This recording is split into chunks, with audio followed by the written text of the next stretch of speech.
Stop bashing this camera online. The forums, the YouTube comments. Stop it. Let's stop pooping on the Contax G1. It's a good camera.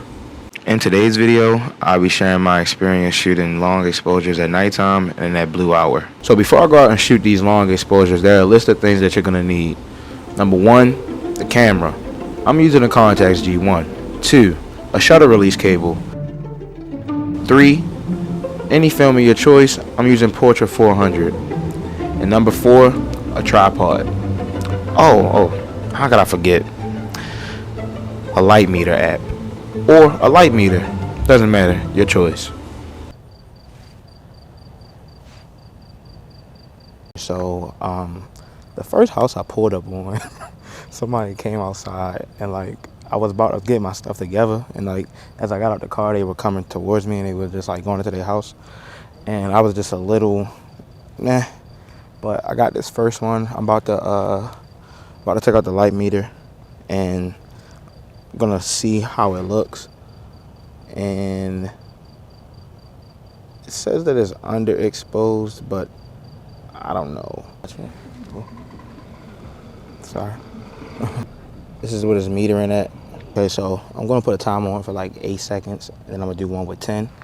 And we do have it on infinity, so let's see how this goes. All right.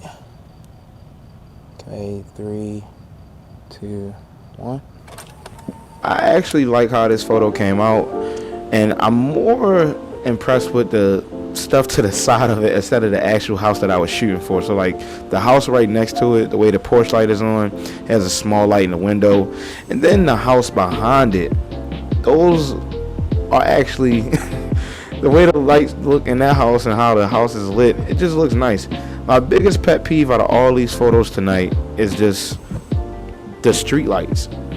Some of the photos where it was no street lights are like my favorite. Like, they look absolutely great, and I just like the way they look, and I like when the street light is like complementing the scenery. So it's kind of like if you just put a light on yourself while shooting this video, or putting light in a studio and putting it on top of the subject. This is, I don't like the street lights. They kind of like the little Men in Black messes everything up. But that's that. Somebody came outside and he was just like looking at me, so I kind of left, and I didn't. It was awkward, so I don't know how y'all do it, but I had to leave. I'm gonna take some more photos, and we just going. I'm trying to get this house right here behind me look pretty cool.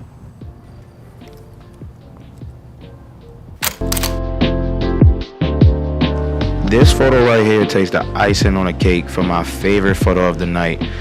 I was walking past and I was like, this is the one. Take this photo. I love the symmetry. I love the composition. I love everything about this photo. The photo is amazing. I love the way the sky looks. I love the way the tree looks. I love the color of the house. I love the way the lights are on. I love the brick building next to it. It's just, the sky is for this to be my first time doing this, I am extremely amazed at this camera and what I did with it. And a lot of people just be bashing the context. Like, I like the way this photo looks. This is a great photo. I'm happy with my results from what I did tonight, and honestly, it's great. I like it. I honestly think this photo is print worthy.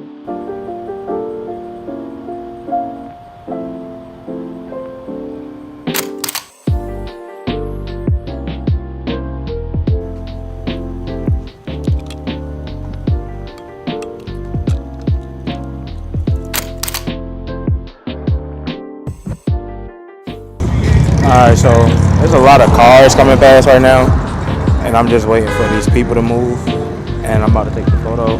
I metered it. It said it need about 4 seconds, so that's what I'm gonna do. Taking nighttime photos. I'm gonna do 4 seconds. I'm just gonna wait for this next car to go by, then I'm gonna take the photo.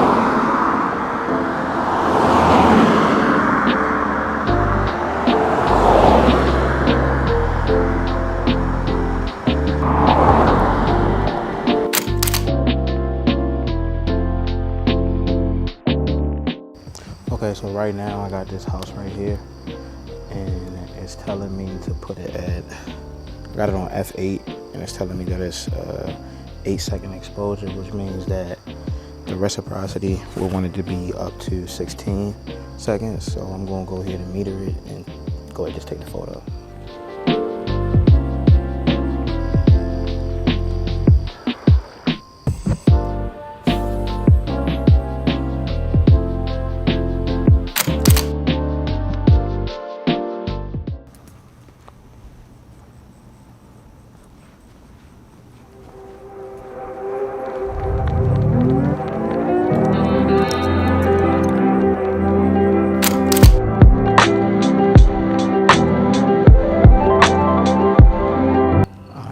I like this house right here on the corner. It got a nice little red fence next to it. Overall, I like this. The lawn is nice. I'm gonna try to get like a center shot of me doing it, but I'm gonna meter it and then we're gonna take the photo and dip. All right, let's hurry this up.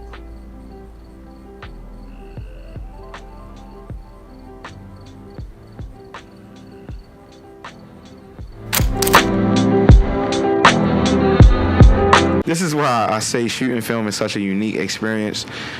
I seen this house, I was walking, and I was like, okay, I like that. I like how the red lights are in the window. I took the first photo, and I didn't change any settings. I metered it properly. This shot calls for like a 1 and 30-second exposure. I only did like 5 seconds. And that's why it's so like underexposed in a sense in this first photo. But then the second photo, I was like, I got it. I'm gonna hold it for 1:30. And once I start holding it for 1:30, a whole bunch of cars wanted to come past. So I'm like, okay, cool. It's long exposure. By the time the cars leave, it still will be the shutter will still be open, so I won't have to worry about it. But right towards the end, a car comes by, and it weirdly and uniquely complements the red light in the window. Not an edit, that's just the car that got left behind in the exposure. To me, I think that was a pretty dope experience. Okay, so I'm using 2 light meters right now, and one of the light meters is telling me 8 seconds, and the other one is telling me 30 seconds, which is like a minute or 60, one of those. Hold on, let me see. And I honestly just like this light right now, like this red light in the window, kind of give like a little spooky vibe. Just wait for these cars to go by. All right, let's do an 8-second one. 1, 2, 3, 4, 5, 6, 7, 8. 1 minute and 30 seconds. Like I said, this is really, really risky. It's almost 11 o'clock at night. And I'm not gonna say it's too bad. And I'm not really scared to be in any neighborhood, but like I said, it is nighttime, which is a little sus. Please, please, please. Fuck. My shot, bro. I got 40 seconds. Please don't hit me.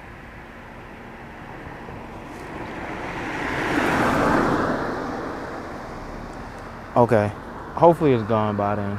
Because this is a long exposure, so with all the cars going, it's probably like way out the frame by now. And there's another car coming, and I got 18 seconds.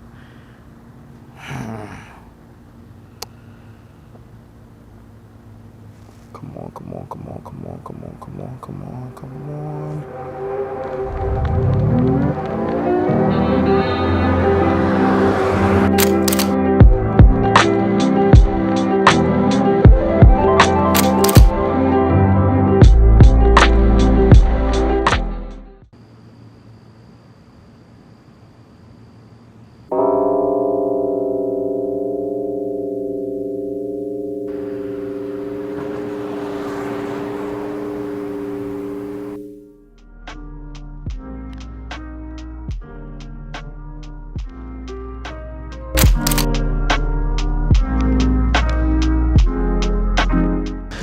Okay, so this is the end of the video.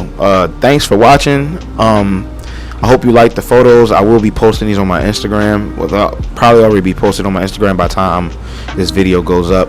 But yeah, I love these videos. I love the way that this came about. I love the photos that I took. I'm just rambling right now, but like I said, I'm an advocate for using the bare minimum to the max, and the Contax G1 is not a bare minimum camera. It's just the horror stories that you hear online about it and everything that you see about it is just like, and I think a lot of people are probably impatient, or a lot of people don't understand photography or understand film. For me, it was a revelation taking these photos on this camera, because I just kept on getting fed, oh, it's a bad camera, the autofocus, this, that, and I'm just like, no. And I paid $500 for this camera. I'm like, I'm gonna use it. I'm gonna figure out how to finesse this camera and make the best quality images that I can, and you see that right now. I showed you. So like I said, use the bare minimum to the max. That's my advice to you. Become one with the camera. That's it. End of the video. Peace. Leave a like, leave a comment, let me know what you think, subscribe, share with a friend, share with a film photographer friend. I am looking for film photographer friends, so if you want to be friends, DM me. Let's talk, let's work. Peace.